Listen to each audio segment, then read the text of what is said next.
Okay, we're back again for another review. This is the one that I talked about in my haul that I was actually really excited to review. God's Behaving Badly. It's by Marie Phillips. It's an adult contemporary with some mythology thrown in there. Brief summary. We are set in present-day London, where all 12 Olympian gods are sharing a rather rundown, dilapidated townhouse. So all of these gods have jobs and personalities now that relate to present day. Artemis is a dog walker, and Dionysus is a DJ, and Aphrodite is a phone sex operator. Also funny, Eros, the god of love, you know, Aphrodite's son, he's a born-again Christian, just for an interesting twist. I found that rather amusing. For some reason in this story, their powers are waning. They are weakening. They have less power and less control over what they're supposed to. And no one knows why. They don't know why. The reader doesn't know why. They can't do much. They're barely, just barely keeping the world running. But other than that, they don't have the powers that they used to.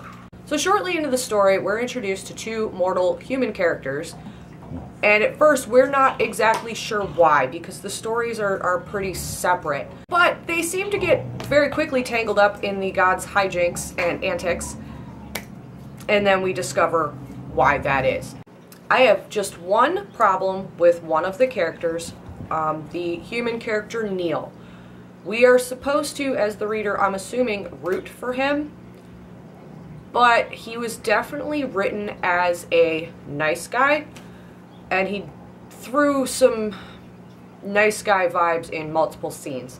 So after that, it was really hard for me to sympathize with him or relate to him and want him to succeed as a character in his role. I think that could have been dialed back a bit. Later in the book, I'm sorry, I'm referencing my notes. As it develops, you can see that you're supposed to start sympathizing with him more, and there's some definite attempts at like noble character development for him, but the nice guy thing was just too strong, too early for me to get over. I could not bring myself to like him. I wanted to, but I just couldn't. So there's that. Other than that, the rest of the characters struck me as really great. I didn't see a lot of flat stereotypes. I mean, obviously they're stereotypes. They're portraying gods of very specific things. So writing them as these fully fleshed individuals with depth and nuance to them probably was fairly difficult. But it was done well. I genuinely enjoyed almost all of the characters, and they were interesting. And the hijinks that ensued from their petty squabbles was hilarious. Another thing I did notice throughout the book, I was about halfway through when I really picked up on the parallels being drawn between this family of gods and your average, maybe slightly dysfunctional family. They're written as having very standard family drama and petty squabbles and fights and tiffs and disagreements and arguments. And it makes them so much easier to relate to, because imagine 12 of you and your brothers and sisters crammed into a small house, living on top of each other for hundreds of years. There's bound to be some drama there. There is. And the fact that that wasn't glossed over and you could see them struggling with each other, I found very amusing and entertaining. I can relate to that kind of thing. I think it was a really great addition to the book.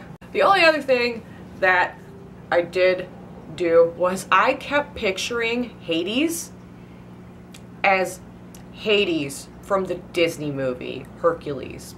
It's not how he's written at all. Not even close.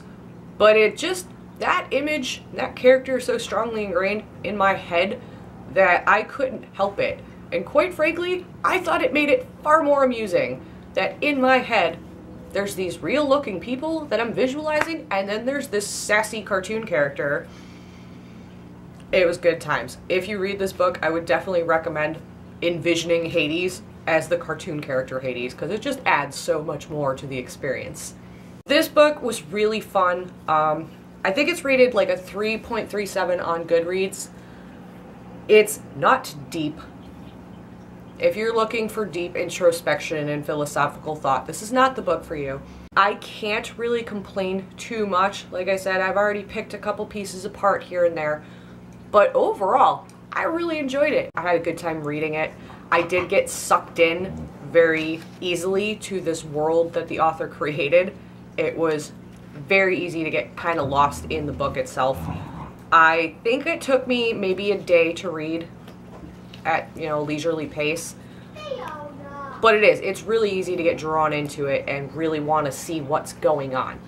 It's really neat watching these immortal, all-powerful beings having to adjust to present day and having to deal with how much has changed, and also not being able to do anything about it because they're too weak to function. The very end, without spoilers, it was a bit flat, a bit stale, but it's understandable because it does tend to follow the formula for the old epic sagas, so I'm gonna give it a pass on that. But that's just at the very end, and even so, I can't think of another way to end it that would continue the fun theme of the book. And the fact that it was funny, there were so many funny bits to this book. I would recommend it. I will say this, there is adult language, there is adult content, there's some triggery parts for some things. There's some definite sexual content in it. It adds to the book itself, I think, and the characters. But if that's not your thing, that's cool too. Plus it just looks fun. Look at it. So that's it for this book review. I have a couple more that I want to do. I don't know when they'll be up, but they will be soon. Hopefully they'll be better than this one. I'm still getting the hang of this, so apologies if it's awkward or stilted. I'm still working on how to do this. I ramble, so yeah.